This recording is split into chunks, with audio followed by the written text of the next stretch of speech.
Alabama Secretary of State Wes Allen will be attending the big event. He's joining me now. Good morning, sir. Thank you for joining. Good morning. Thanks for having me on. I appreciate it. Of course. So on Friday, Trump revealed he's narrowed down his potential running mate to 4 candidates. We're all waiting for that big reveal. Who do you think, sir, will help unite the party from the four names that are floating around? Well, I wish I could answer that question for you, but really I don't have any idea. But here's what I do know.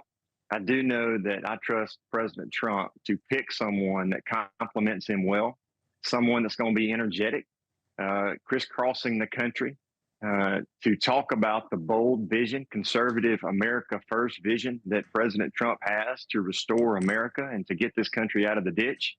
And so it's going to be exciting to be in Milwaukee for the RNC, to see who he announces as his vice presidential pick. And I know there will be a lot of folks watching in anticipation of that pick. Okay, so no guess for you right now. No, ma'am. No guess for me. That's okay.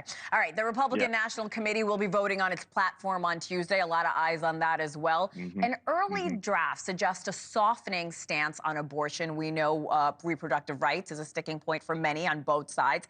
How can the party stay true to conservatives, but also win the support of moderates, independents, and, of course, those crucial undecided voters when it comes to the issue of abortion? Well, I think the GOP is really united in this season, in this election season, and as we move forward to the convention and past the convention to Election Day, November 5th. And, you know, I get to travel all over the state of Alabama and stay in touch with the voters and the taxpayers of Alabama and to hear their concerns.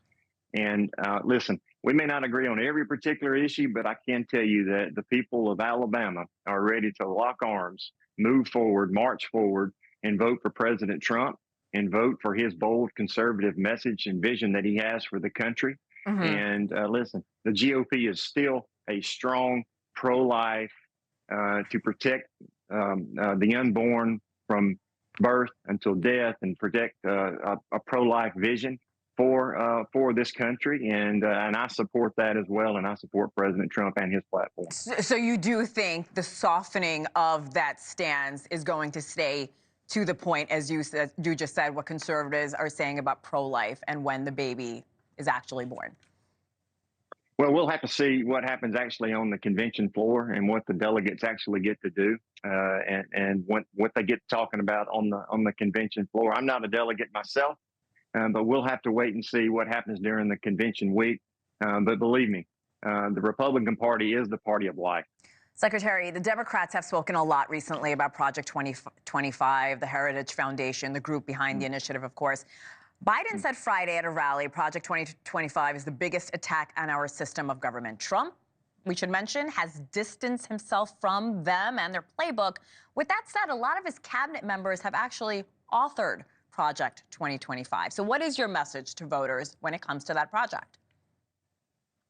Well, you know, I haven't read what Project 2025 is. I'm like you. I've seen the headlines and seen some back and forth on this issue. But here's would be my message, is that the country right now, people can't afford groceries.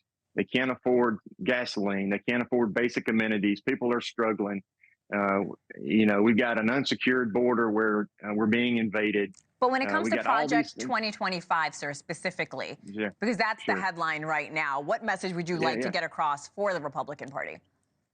Well, I would just say stay unified with a conservative, bold, America first vision for America. And if that means lower taxes, safe streets, a secured border, making sure that the administrative state, all the bureaucracy and the red tape doesn't get out of hand. Let's rein that back in so the small business owners can go out and flourish and accomplish the American dream. That would be my message to your viewers this morning. All right, we're not really talking about Project 2025 there, but I'll move on. You talked about unity. We have seen the disarray in the Democratic Party play out on the public stage. We know that Trump would rather face Biden in the presidential race.